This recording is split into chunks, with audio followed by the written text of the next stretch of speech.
Bonjour à tous, bienvenue dans ce nouveau numéro de Dimanche en politique. Cette semaine, nous recevons la coordinatrice nationale de Génération Écologie et députée des Deux-Sèvres. Bonjour Delphine Batho. Bonjour et bonne année. Bonne année à vous, bonne année à tous, bien sûr. Vous avez été la seule députée écologiste à ne pas voter la motion de rejet concernant la loi immigration. Motion déposée pourtant par le groupe écologiste, nous allons en parler. Vous avez demandé aux écologistes de rompre.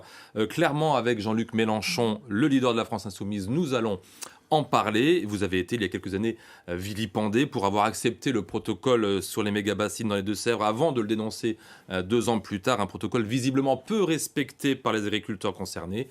Nous allons bien sûr en parler, mais avant cela, un mot, s'il vous plaît, sur le nouveau Premier ministre, Gabriel Attal, le plus jeune locataire de l'hôtel Matignon. Selon vous, 34 ans, c'est un avantage ou un handicap à ce poste ? C'est un plan de communication cousu de fil blanc. En fait, on a un remaniement qui est un remaniement punitif, au sens où ça consiste essentiellement à se séparer de ministres qui avaient fait preuve d'état d'âme sur un certain nombre de choix politiques du gouvernement, notamment sur la loi sur l'immigration, avec une sorte de phénomène de cours et la mise à l'écart ou le décalage dans l'ordre protocolaire de tous les ministres qui pouvaient avoir un point de vue un peu différent, et donc avec effectivement pas de contenu politique en termes d'orientation de la politique de la France, mais simplement le fait de dire que le jeune élève brillant remplace la dame d'âge mûr, C'est que de la com. Elisabeth Borne. Pour l'instant, oui, ce n'est essentiellement que ça. On est dans un nouvel état du monde, dans une situation où les Françaises et les Français souffrent de la vie chère, où il y a la guerre à nos portes, où il y a la menace du terrorisme, où il y a le chaos climatique. Il n'y a pas de changement d'orientation du gouvernement qui, face à cette situation, mène une politique assez anachronique. Alors, en ce qui concerne le nouveau gouvernement, quels enseignements vous en tirez ? Est-ce que c'est barre à droite, comme le disent beaucoup d'observateurs de la vie politique ? Je crois qu'il n'y a pas grand monde qui croyait encore au « et », c'est-à-dire au en même temps de la politique gouvernementale, compte tenu des choix faits, en particulier avec la réforme de la retraite à 64 ans. Ce qui est marquant pour moi, c'est la régression historique de la place des femmes dans l'exercice des plus hautes fonctions à la tête de l'État.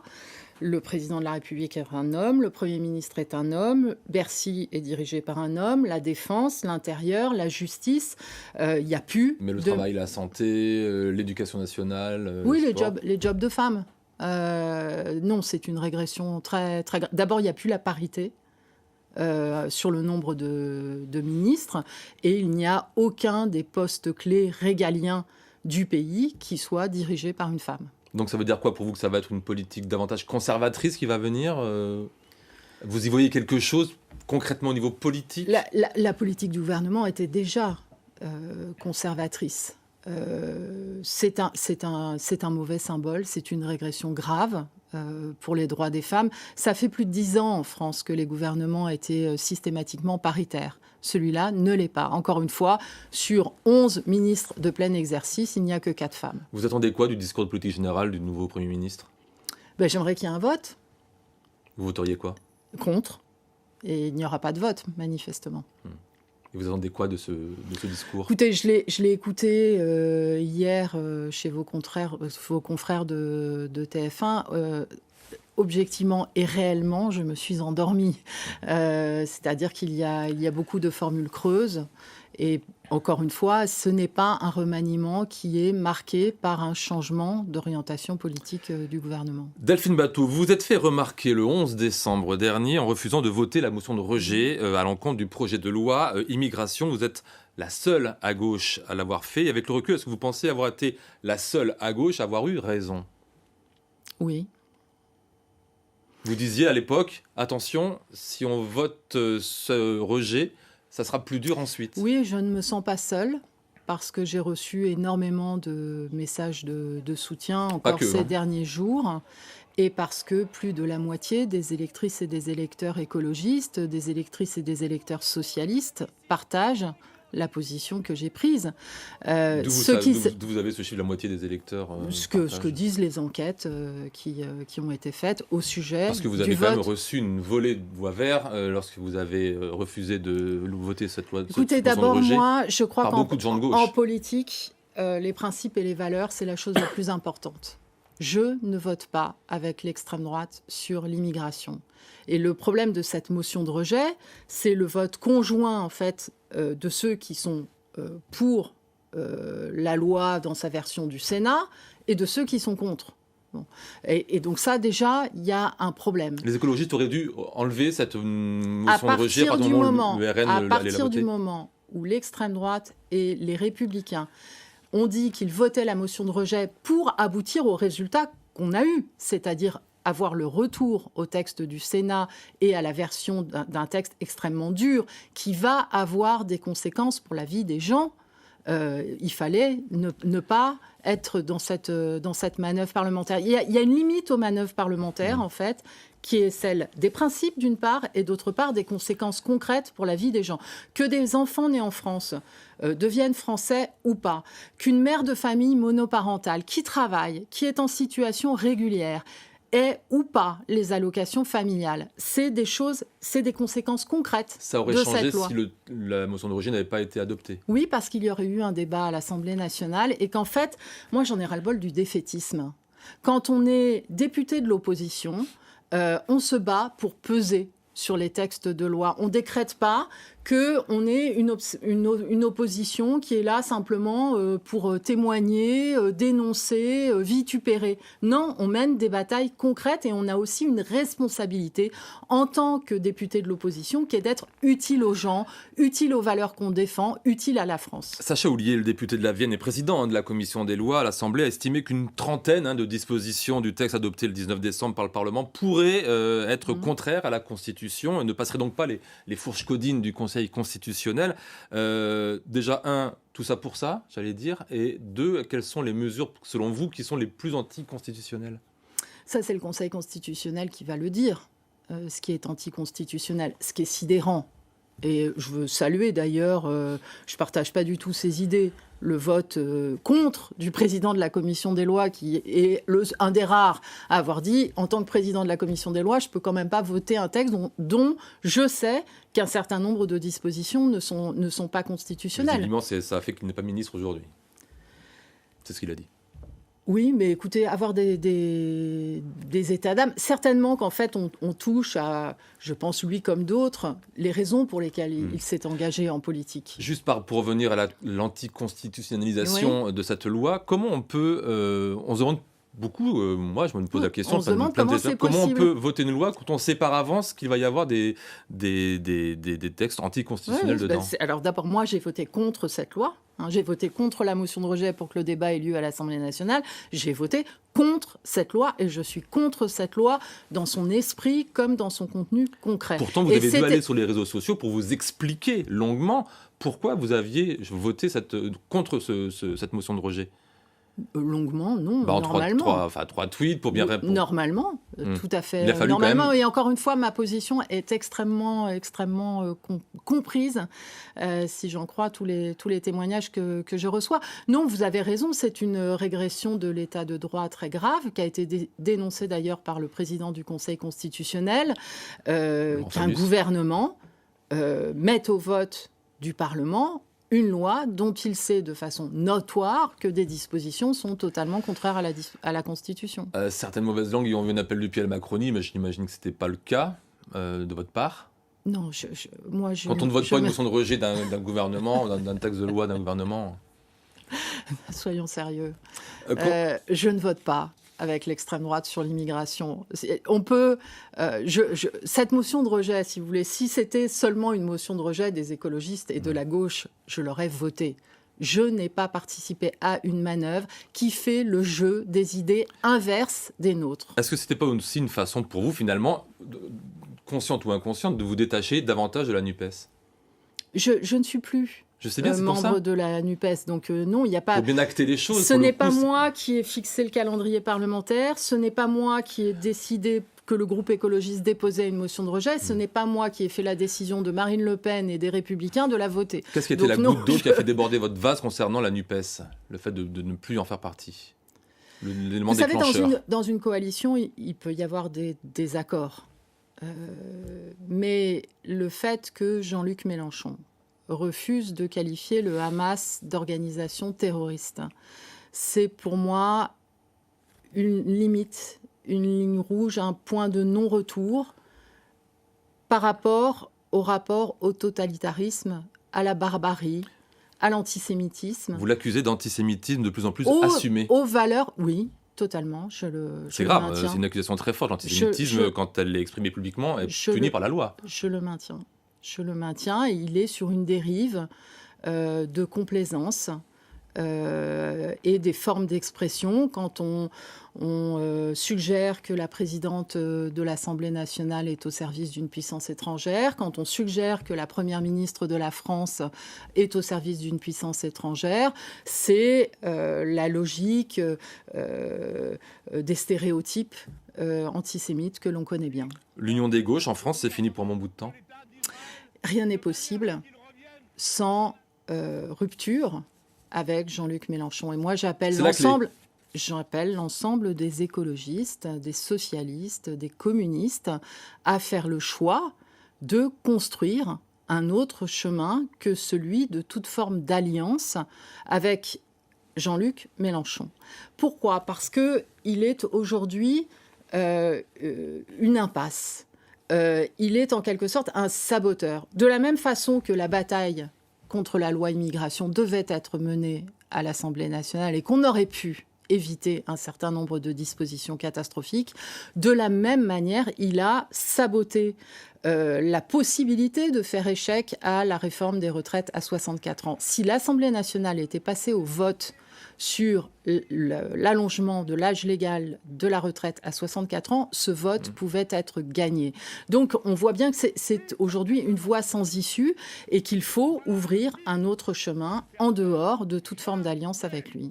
Avec lui et avec d'autres, ou c'est que lui, ou est-ce que d'autres personnes sont tout à fait d'accord avec Jean-Luc Mélenchon? Il y a des personnes à la France Insoumise qui ont exprimé leur désaccord avec Jean-Luc Mélenchon et je les salue. Et je ne confonds pas Jean-Luc Mélenchon et l'équipe qui est le clan, qui est en quelque sorte autour de lui, avec toutes les électrices et les électeurs ou même tous les députés de la France Insoumise. Mais on voit bien qu'aujourd'hui, il est... D'abord, il y a une question de principe, c'est qu'il est en rupture avec les valeurs fondamentales de la démocratie, de la République, et qu'il est sur une stratégie qui n'emmène nulle part et qui fait le jeu d'une situation dans laquelle aujourd'hui la France est enfermée dans le triomphe infernal Macron, Le Pen, Mélenchon, et il est urgent d'ouvrir une autre porte que celle d'être enfermé dans ce trio. On va passer en Poitou-Charentes, si vous le voulez bien. Les temps sont durs pour les partisans des retenues d'eau. Le 30 octobre dernier, le tribunal administratif de Poitiers a suspendu le permis d'aménager pour la bassine de Prières dans les Deux-Sèvres pour cause de conflit d'intérêts. Quelques jours plus tôt, ce même tribunal de Poitiers a annulé l'autorisation de construire les 2 ensembles de réserves d'eau comprenant 15 méga-bassines pour cause de projets surdimensionnés. On fait le point avec ce reportage diffusé en octobre dernier. On en parle juste après avec vous, Delphine Bateau. 2 arrêtés annulés. Les juges du tribunal administratif ont estimé que la gestion équilibrée et durable de la ressource en eau n'était pas respectée dans ces différents projets de réserve d'irrigation. Les calculs des volumes d'eau s'appuyaient sur les pratiques des années 2000, époque où le robinet était largement ouvert. En 2003, il y a eu une grande sécheresse, il y a eu des prélèvements faramineux, 44 millions de mètres cubes. Alors qu'à l'heure actuelle, les prélèvements normaux, en période estivale, c'est 18 millions. C'est sur la base de ces 44 millions. Donc on a des réserves qui sont clairement surdimensionnées. Les agriculteurs adhérents à ces projets vont se réunir dans les prochains jours en Assemblée générale pour décider s'ils contestent ce jugement. Pour l'instant, c'est l'amertume qu'ils affichent. Aucun de ceux concernés dans la Vienne n'a souhaité s'exprimer devant notre caméra.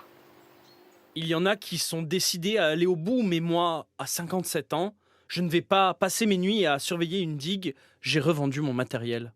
C'est désolant. Autant d'énergie dépensée contre un système qui n'est pas nouveau, ça fait 30 ans, mais on en a fait un monstre médiatique. En Charente, même incompréhension. On est là pour produire votre alimentation. Sans agriculture, sans eau, pas d'agriculture. Sans agriculture, pas d'alimentation. Ça veut dire que les exploitations qui n'auront pas accès à l'eau demain ne seront pas reprenables par les nouvelles générations. Donc on ne pourra pas assurer notre production, on ne pourra pas assurer la vie des territoires. Ce seront des territoires complètement morts. Des arguments qui n'atteignent pas le représentant de Vienne Nature. Moi, ce que je leur réponds, c'est que si vous aviez respecté la législation au départ, les bassines, vous les auriez.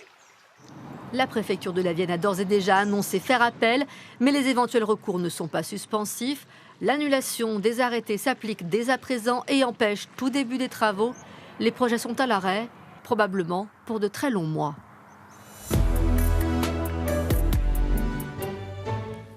Retour sur le plateau de Dimanche en politique, on invitait Delphine Batho, députée des Deux-Sèvres. Ces différents revers des partisans des bassines, ça a quelle signification pour vous ? D'abord, dans ce qui vient d'être évoqué, c'est-à-dire le dossier pour ce qui concerne la partie de Sévrienne de Home Couture contre lequel j'avais témoigné à l'enquête publique, la décision de justice était évidente. Ce dossier, surdimensionné. Il était, mais c'est-à-dire que le b.a.-ba des règles de protection de la ressource en eau, de protection de l'environnement n'était pas respecté dans ce projet. Maintenant, l'autre projet, celui de la Sèvre niortaise, des 16 retenues d'irrigation, malheureusement, pour l'instant, la voie de la sagesse ne l'emporte pas. C'est-à-dire que ce que nous demandons, ce que demandent les 214 élus des Deux-Sèvres, signataires de l'appel pour l'eau et pour la paix dans les Deux-Sèvres, n'est toujours pas obtenu, c'est-à-dire l'arrêt des travaux. Il y a quelques jours, nos confrères de Mediapart ont mis en lumière les conclusions d'une étude indépendante financée par l'Agence de l'eau Loire-Bretagne. L'étude dresse un bilan très négatif des mesures prises par les irrigants bénéficiaires des bassines. Selon le protocole que vous aviez signé en 2018 puis dénoncé en 2020, ils auraient dû se lancer dans une transition agroécologique, mais selon cette étude, leurs objectifs ne sont pas atteints sur les pesticides et la protection de l'eau potable. Est-ce que vous êtes surprise ? Absolument pas, puisque en fait les conclusions de cette étude qui a été commandée par le comité de bassin revient à dire mot pour mot ce que je disais il y a 4 ans quand j'ai quitté et dénoncé le protocole, c'est-à-dire qu'il n'est pas respecté. Il n'est pas respecté sur la diminution des pesticides, il n'est pas respecté sur le changement des pratiques agricoles. J'entendais l'agriculteur de la Vienne qui s'exprimait dans votre reportage, de la Vienne, je crois. De Charente, je crois. De Charente, oui. En fait, si on regarde la situation dans le sud des Deux-Sèvres, en 50 ans, ont été détruits 80% du linéaire de haies et 70% de la surface en prairie. Donc si on veut s'adapter au changement climatique, si on veut pouvoir continuer à produire de la nourriture et des cultures, il faut en fait reconstruire le maillage de haies et remettre des surfaces en prairie. C'est la première chose à faire avant de se lancer dans des réserves de stockage. Selon l'étude, 85% des 56 fermes diagnostiquées situées dans le périmètre des 16 bassines n'ont tout simplement rien lancé, alors que le protocole prévoyait pour 2025 une baisse de 50%, de moitié de l'usage des pesticides dans les Deux-Sèvres. Vous vous sentez trahi par rapport à ça ? Certains disent que là, il y a une trahison de la part des agriculteurs qui bénéficient des bassines. Est-ce que c'est votre sentiment ? Est-ce que vous vous sentez trahi ? Moi, je ne me laisse pas faire.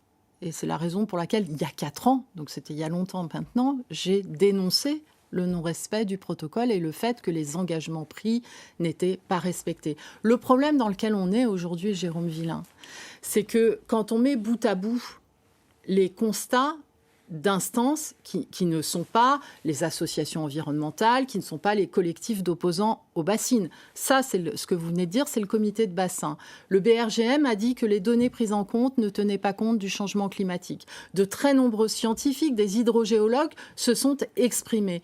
Et pourtant, le gouvernement, l'État, continue d'autoriser la poursuite des travaux et même l'ouverture de nouveaux chantiers, alors même que Thierry Burlot, le président du comité de bassin, a lui-même dit « si on veut recréer les conditions d'un dialogue, il faut tout remettre à plat, il faut faire une pause dans les travaux ». Et donc je le redis aujourd'hui, un moratoire sur les réserves de substitution et les bassines dans les Deux-Sèvres est indispensable. C'est la voie de la sagesse et c'est la voie d'une reprise en main démocratique du problème par le territoire et par les élus locaux. François Pétorin, l'administrateur de la COP de l'eau, dit que si les agriculteurs ne se lancent pas encore dans le bio, c'est parce qu'ils attendent que l'eau soit sécurisée. Vous comprenez cet argument ?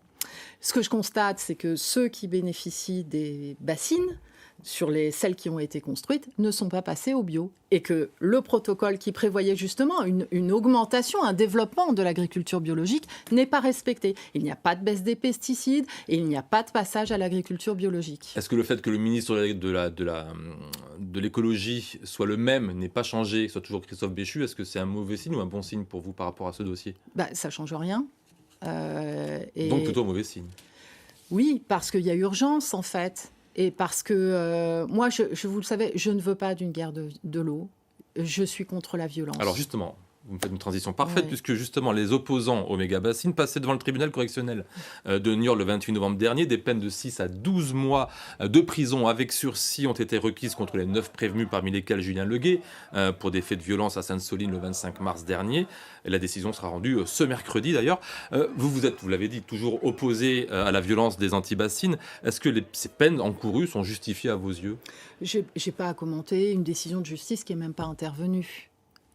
Ce que je sais, Est-ce c'est qu'elle doit être sévère, la justice, qu'on ne vis-à-vis d'eux ? pourra gagner le combat pour l'eau et contre la fuite en avant du maintien du modèle agricole actuel et de ce type d'infrastructure sans changement du modèle agricole que par la démocratie et dans la non-violence. Et la violence, les violences qui se sont produites à Sainte-Soline ont fait reculer la cause. La violence, elle fait le jeu des solutions autoritaires. Pourtant, Delphine Batho, sans cette violence, il n'y aurait pas eu de battage médiatique autour de la problématique des bassines. Est-ce que le battage médiatique, il a réglé le problème ? Est-ce que le sans gouvernement parler. a reculé ? On voit bien que ces violences, elles étaient voulues par le ministre de l'Intérieur, Gérald Darmanin, qu'elles font le jeu, en fait, du statu quo et qu'elles font le jeu de la poursuite des travaux que nous voulons arrêter. Et donc, il me paraît indispensable aujourd'hui que le choix clair de la stratégie de la non-violence soit fait par tous les opposants aux bassines. Donc, sans cette violence, le rapport de force aujourd'hui serait le même ? Je pense qu'il serait meilleur parce que il y avait le travail du comité de bassin, le fait que le président du comité de bassin, Thierry Burlot, demande une pause dans les travaux. Il y a, quand on est dans des manifestations non violentes, une mobilisation qui est beaucoup plus forte. Il y a toutes les voix scientifiques qui s'expriment. Vous savez, à Sainte-Soline, il n'y avait aucun élu des Deux-Sèvres. Évidemment, je n'y étais pas pour les raisons que vous avez indiquées sur la non-violence, mais je ne suis pas la seule. Les maires des Deux-Sèvres, qui sont contre les bassines, ils n'étaient pas à Sainte-Soline. Parce qu'ils sont pour l'eau, ils sont contre les bassines, mais ils sont contre la violence. Et c'est une position de raison et de sagesse. On ne pourra gagner ce combat que par la non-violence. Pourtant, le Conseil d'État a annulé la dissolution du collectif des soulèvements de la Terre. Ça vous a fait plaisir, j'imagine, ou pas ? C'est pas une question de plaisir ou pas, c'est un peu la même question que sur la loi immigration tout à l'heure. On est dans un état de droit. Et donc les dispositions que Gérald Darmanin a utilisées pour prononcer la dissolution des soulèvements de la Terre sont des dissolutions qui visent les fractions armées, les milices privées, et sont donc pas du tout applicables aux infractions dont il est question, qui sont des infractions de droit commun, de vandalisme et de choses comme ça, qui ne relèvent pas de la dissolution. Et donc, la dissolution des soulèvements de la Terre était totalement contraire à l'état de droit. Si vous aviez Julien Leguet devant vous, là, peut-être qu'il nous regarde sûrement même, vous lui diriez quoi par rapport à ça ? La non-violence. Non-violence. Parce que lui, il vous répond que c'est ça qui légitimise, du coup, ça médiatise et du coup, ça légitimise le combat. Eh bien, je ne suis pas d'accord. Je ne suis pas d'accord. Et c'est faux. C'est historiquement faux. L'histoire l'a montré 1000 fois. Et surtout, l'écologie est antinomique avec la violence. Parce que précisément, le respect du vivant, un autre rapport à la nature, ça passe par le fait de rompre avec la cupidité, avec les rapports de prédation, de domination, dans les rapports vis-à-vis de la nature, comme dans les rapports entre les humains. Et donc, il n'y a aucun chemin de victoire par une stratégie de violence. L'écologie politique fait cette année ses 50 ans, puisqu'en mai 1974, René Dumont devenait le premier candidat écologiste à l'élection présidentielle. Avec la défense de l'eau, comme... Déjà, oui. On se souvient du verre d'eau. Pensez-vous que l'écologie politique soit arrivée 50 ans après à l'âge de raison, à une maturité? On n'a pas l'impression quand on voit un peu tout ce qui se passe chez les écologistes. Il existe une autre écologie que celle d'Europe Écologie Les Verts. Une écologie républicaine, une écologie qui veut gouverner, une écologie qui assume d'être pour une nouvelle vision de l'avenir de nos sociétés autour de la décroissance et de l'envie de vivre autrement. Et qui n'est pas inféodée à Jean-Luc Mélenchon. Et donc moi, je construis aujourd'hui cette autre écologie. Je ne m'inscris pas dans la préparation de la future campagne présidentielle de Jean-Luc Mélenchon, de façon très claire et très nette. Et là, vous redites aux écologistes, séparez-vous de lui. Eh bien, le groupe écologiste à l'Assemblée nationale a fait le choix majoritaire de rester dans la NUPS, et je le regrette. Et je crois que les écologistes en France ont besoin aujourd'hui de retrouver une force et une autonomie d'expression. Il nous reste 30 secondes. Être écologiste, vous n'avez pas 4 heures, mais 30 secondes, être écologiste, est-ce que c'est forcément être de gauche? Non. C'est être antiproductiviste, antilibéral, et l'antiproductivisme peut concerner aussi la gauche. Il y a des formations de gauche qui sont productivistes ou qui l'ont été historiquement. Donc c'est une double rupture, l'écologie, avec le libéralisme, mais aussi avec des visions marxistes, productivistes. Merci beaucoup, c'est la fin de cette émission. Merci Delphine Batho d'avoir accepté notre invitation.